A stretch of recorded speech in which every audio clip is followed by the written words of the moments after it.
guys, I'm starting a new episode right now. So, as you can see, I'm gonna dive over here to press the recording for recording audio only.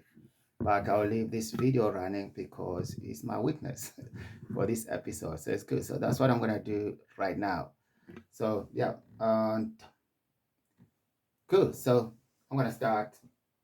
I've got two mics, which is something that I knew I'm trying. I never tried this before, but I got another main mic next to the bigger one. So I wanna hear how this is gonna work. I said in life, in technology, you need to always keep trying new techniques, but I think it's gonna be okay. So cool. So one, two, three, we're all ready. Okay, good. Hello everyone, welcome to the Akulma podcast with Talk. It's Nico here, and I'm so excited to be here today because I miss you guys. It's been a while. It's been a while. I never done a nice episode. I think it's been like almost 2 months, not almost 2 months, yes, because July I was busy trying to prepare for Edinburgh Festival. The usual excuse, isn't it? So anyway, yes, it went well. Uh, yeah, it was good. So today, I think, to be honest with you, I just say welcome again and thank you so much for your time and patience to wait for this new episode. I think this is gonna be a solo. That's me just talking about actually updating on the podcast and as well just look at what's going on around the world and what is my opinion and hear your opinion later on this episode. So good. I'm gonna start by saying I am well and I'm healthy and I hope everybody's well and healthy as well. But I still got when I look outside, there's so much fear on they put us. You know what I mean? That because yeah, especially in the UK, things are not going great. Doesn't matter how can we put it. It's just politically is a mess. And secondly, especially if you're a refugee and asylum seeker or someone's not from this country, there's a lot of confusion and a lot of fear. I think that's what I can say because people are scared. They don't know what to do, who they're talking about, stuff like that. But I'm not gonna go deep that now. I'm just gonna just go back to start with the podcast. The podcast is still working very well, so it's doing well. Over like 3,000 people plays as well, and some really good numbers followers. Not yet 1,000, but we need to keep working hard to get to that. So yes, as I said before, I work with different projects on this podcast and successfully. And if you need anything on the podcast, please, you want to think maybe you got a project or whatever you want to try to use the podcast to raise awareness on your podcast or sorry on your project, or even training your service users, we can do that from Sekuluma We Talk podcast. And I've got a very good feedback. There's about 3 emails I got from different countries. I think one especially was from United States, someone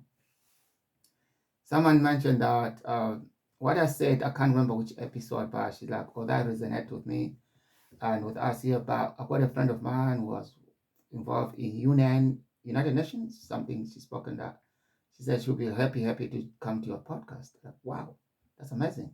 So I'm sending those emails this week, and since I'm back to see that, if they're still interested to come and talk to us, that would be great because I'm looking for guests, please. If you want to come to the podcast and share anything with us, that's great.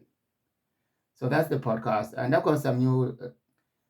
I'm working with other people as well. Like I'm gonna be a guest on the podcast in England, another podcast, and also waiting to hear for another applications are done to get a podcast going.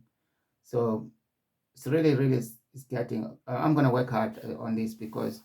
Oh, there's another good news, by the way. That means I'm gonna spend time in the house a lot because I'm starting a new course in Glasgow University of Glasgow. So I'm gonna be doing community development. It's a BA, a Bachelor Arts course, which means I'm looking forward to that. And I already met some of the students, some of my colleagues there. Very nice people, and the teachers are very. Yeah, I'm excited. We're starting tomorrow, Tuesday, the 17th. The course begins for the next 3 years. Oh my God, give me some prayers on this. But I think I already been involved in community, so I don't think that it will be a problem. But again, I don't want to be too excited. you know, everything in life, I think there's life is a journey, and then sometimes you might bump to some challenges in life. But I think I've got very good support around me, and people are very nice. So that's not going to be a problem. I think it's going to go well. What else? Oh, yeah, yes, yeah, yeah. Now we're gonna get to the juice of this world, man, because it's really, really, really, really. I don't understand what's happening. I'm gonna start by Africa, for example. In South Africa, all most South Africans now they are busy telling Zimbabweans to leave. They are busy telling other black people to leave, but they don't say anything. I'm not trying to make a racial thing here. They don't tell anything to the non-Africans, people living in South Africa, which means some of them are illegal for years and years and years, illegally for years and years and years. And they have businesses, they are making money, they are rich. But these black youth or whoever is the part that he wants everybody, he wants all the Africans out of South Africa and only targeting other Africans. It's a very, very worrying me. Who came with that idea, actually? Because the whole world is doing it. I see Ghana is doing it now. They don't want Nigerians in Ghana. I was like, wow, wow, this is something is not right. Someone is paying these groups. I as the main suspect for me, the big man Elon Musk. I think that we're not scared to call his name because he think he's God, you know. So anyway, I think he's doing something in African countries undercover, underground, that no one knows what's going on because I can't believe that South Africa is doing it, Ghana is doing it, who knows who the next country is doing it. Then we come to European countries, the whole European countries now, they're doing it. In Australia, they're doing it. In UK, they're doing it. United States, they've done it. And everywhere they're doing it. Hold on. If that's what the world wants, people to actually go back wherever we came from, and let's have a standstill world. And I don't think that will happen. You can never ever stop the movement of people while creating wars around the world. That's not going to happen. You know, no matter what you do, it's not going to happen. But again, these things are done differently because the UK one is actually the UK one is very extreme because it's actually run by proper racist, fascist Nazis, we call them, and they've been given a go by the government. Government say go and do whatever you want, racial abuse people, do whatever you want, no problem. Put the flags up, no problem. You know what I mean? I was like, where's the human rights? You know, and I think in UK for me because I live here, I live in Scotland. Scotland is not, to me personally, I think it's not that bad as like England. Of course, there's bad people everywhere, but in Scotland, you just have to know where you're going, and it can happen anyway. There's so many bad things happen. But the other thing I think I'm not an expert in this, but I'm a lived experience. I know that if you arrive in the UK in Asylum, you are not allowed to benefits. You cannot get a council house. You cannot get, nothing. Only get like when I was on that system was £45 a week. That was what we get. That's it. No bus pass, nothing, nothing. Most of the better support was coming from charities, organizations, and projects. They also ran out of funding because, the government is not helping enough. So the public has not been told the truth how this thing works. So of course, Nigeria tell them the truth. Nigeria knows everything. You know what I mean? So I'm not saying he knows everything. He's just talking rubbish all the time. Don't worry. So this is the problem. One, if the government is not telling the public the truth, it causes problems, because causing division, causing hate, because they're like, oh, these are people taking your things. These are people came here to take your jobs.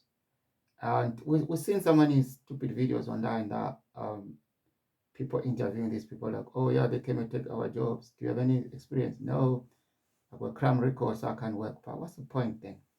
But anyway, I think if we live like that, to me, it becomes like childish. Like, it's not the way to live. But my question is like to people who are listening, if you can help me, how can we get this sorted out without actually causing more damage? Because the government is not going to stop anything. They're enjoying this because the more we have these problems, the more government have work to do. Like they love dividing people. You know, and yeah, on the side of asylum seekers and refugees, and it's really sad because yeah, it's a hard one to go around it because they're just piling people around different countries everywhere in the UK. There's people in the hotels, and these poor guys, they just put their. It's not like they live on a 5-star hotel. It's just horrible. I did personally visit as a guest a group in Perth in Scotland. There's a project working there advocating for asylum seekers and refugees. So they asked me to come and talk to the group, just sharing my story, my journey, trying to encourage them, and stuff like that. They was saying that the hotel rooms is not what you expect. It's not like you traveling, you're gonna jump on the double bed, like, oh yeah, we made it, we're here. No. It's a very like maybe 4 or 5 people in the room. So it's not, So they don't show these things. Why they don't show these videos inside the hotels? Why they don't show what people the food they eat in the hotel? Why don't let's have evidence? You know what I mean? We need to have evidence so we can show out these people. That's not true. But you cannot do that because the Home Office will never allow you to do that. Maybe if you sneak in or ask one of the people inside to have a camera or something like that. But in general, I don't think Home Office will allow to actually document what exactly how they treat people, and second, what's going on the hotels. I think that's my imagination of it. That's why we cannot actually prove it what the conditions are in the hotels because the Home Office won't allow it. I can imagine that. But anyway, we can keep trying to find out exactly how can we actually show the public what we hear from Nigel Farage, what we hear from all other groups, right wing, Nazis, whatever we call them, fascist, it's a lie. It's a lie. If you come here as a refugee or asylum seeker, you don't just go straight up there, you're getting benefits, all that stuff. No. Some of us waited for 10 years to get papers. 10 years. You can imagine.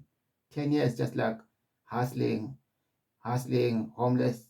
Yeah, I went on and on. I just give up. Like I didn't feel anything anymore. I didn't care. I just like whatever happens, man.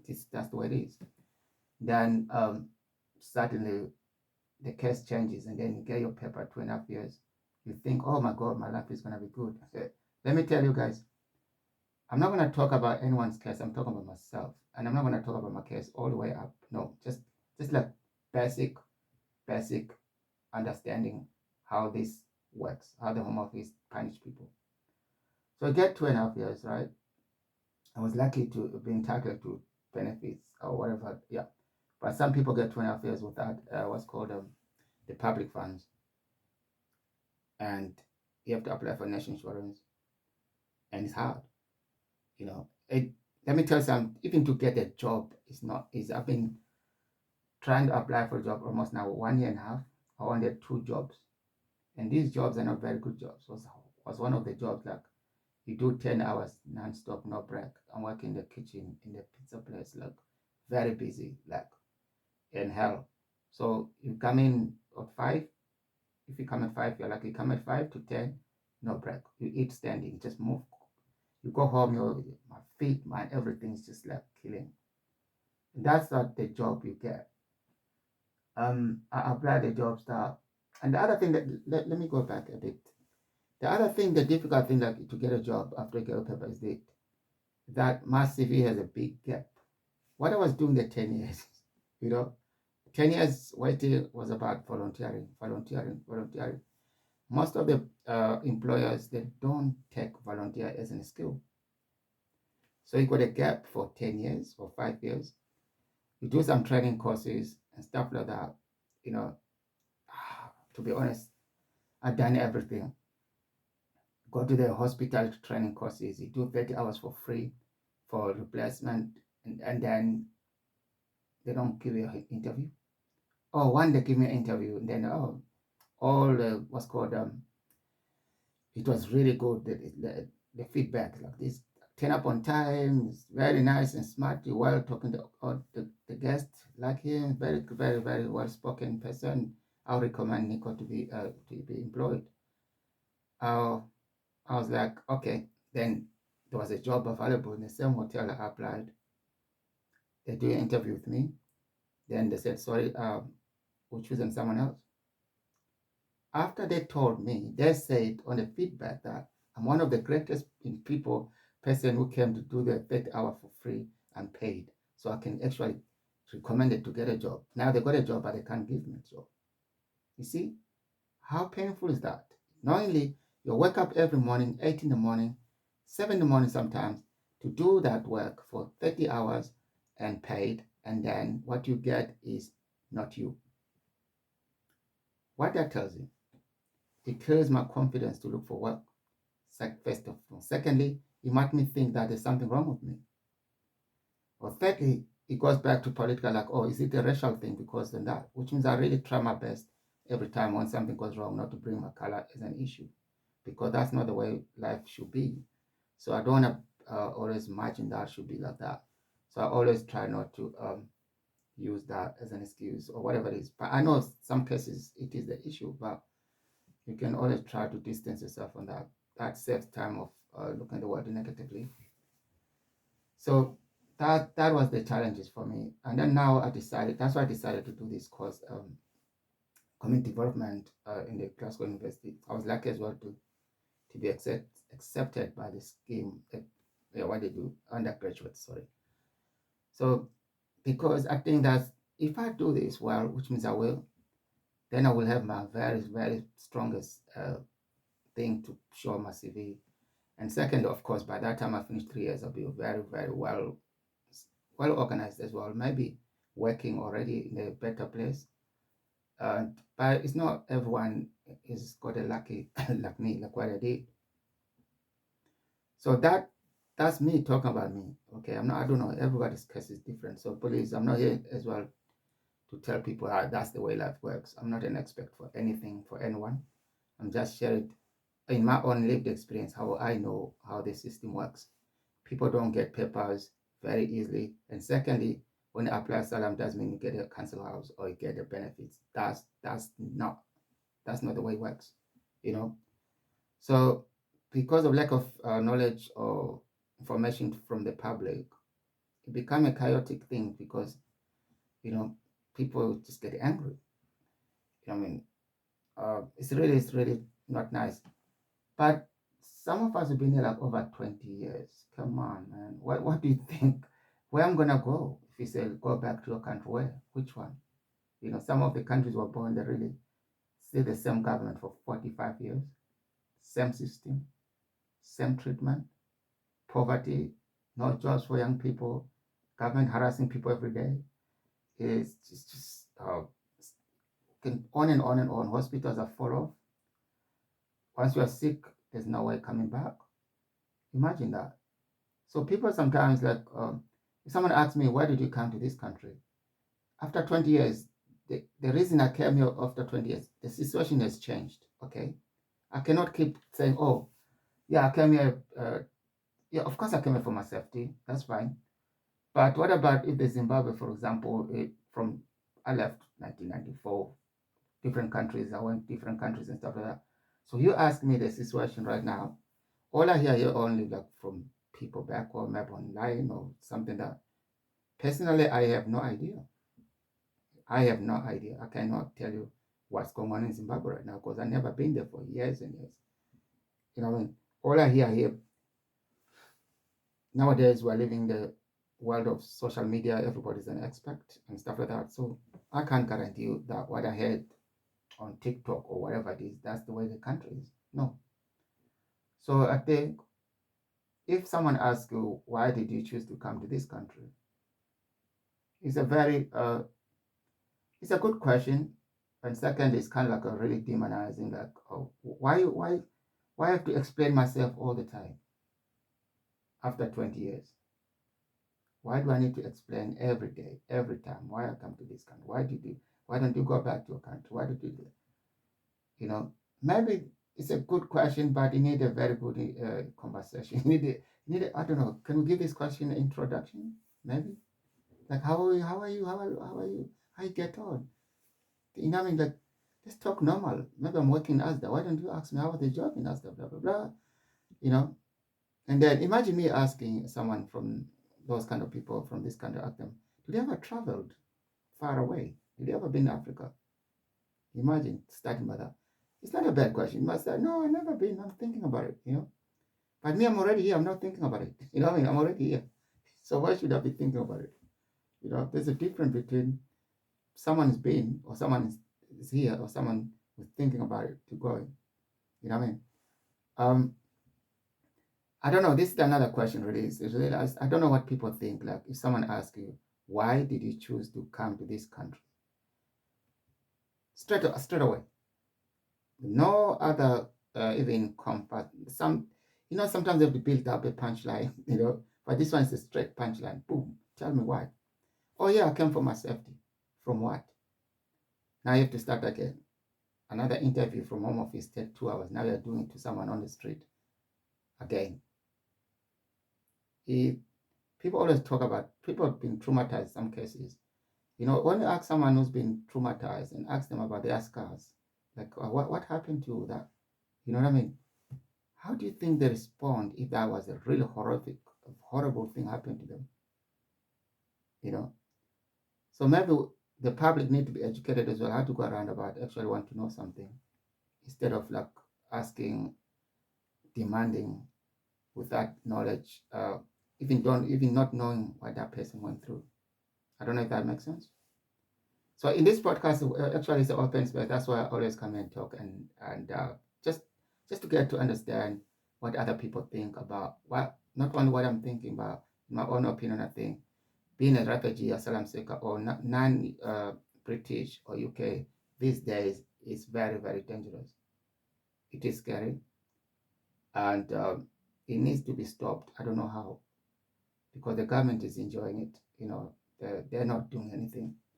I remember I said something in the other people's podcast. I was like, we want to know what is our rights to defend ourselves, because they are using children as a weapon nowadays. They'll use a child to actually call you names, spit on you, knowingly she's underage, he underage. The police won't do anything, but you already been insulted. You already been verbally abused by a child because the parents told them, or the media, social media told them. They watch these videos, they think it's normal to do that. That's not nice. You know what I mean? We have no right to defend ourselves. We don't know when or how. You know what I mean? So I think this is another thing but I think that the question I was going to say, to be honest with you, is like, how long shall we take this abuse? We should ask the government that question. How long shall we take this abuse? Tell us if there's any limit number so we can know, because it's really getting out of control. That people are going to lose it one day. It's going to be very, very chaotic and stuff like that. But I'm not encouraging people to do that. I think sometimes, for me, for example, I'll tell you, when I walk around here, I see a group of kids or youngsters, like 12, 14, 15 boys. I avoid them. I'll change my direction. I'll walk in the other side of them. I always sense the problem. When I see the danger, avoid it, because it will happen. So I know, instead of arguing with them, I just stay away from them. Just avoid it. Just don't argue with them. And secondly, I think the dangerous one is like on the bus. Oh my God. When you get on the bus, especially where I live, my area, everybody's face, they're so angry. These old people, like, really. You see the evil look when they look at you. It's just like, God, please, can you pray for these people? Because we're all going to die one day. We're all passing by. What's this thing of evil, anger? I don't know. It's very sad. For me, I think that I can only hope the best, because there's a big wave of evil passing around the world right now, and it's really, really waving fast, and it's going everywhere in Africa. As I said, it's everywhere. So for me, as I'm gonna just leave you guys by say thank you so much again for listening for the Akulma We Talk podcast. It's Nico here, and you can share it with your friends and your family. You can find us on Spotify, on Apple, and you can go to www.wetalkpodcast.co.uk and get any messages there. Thank you. Boo.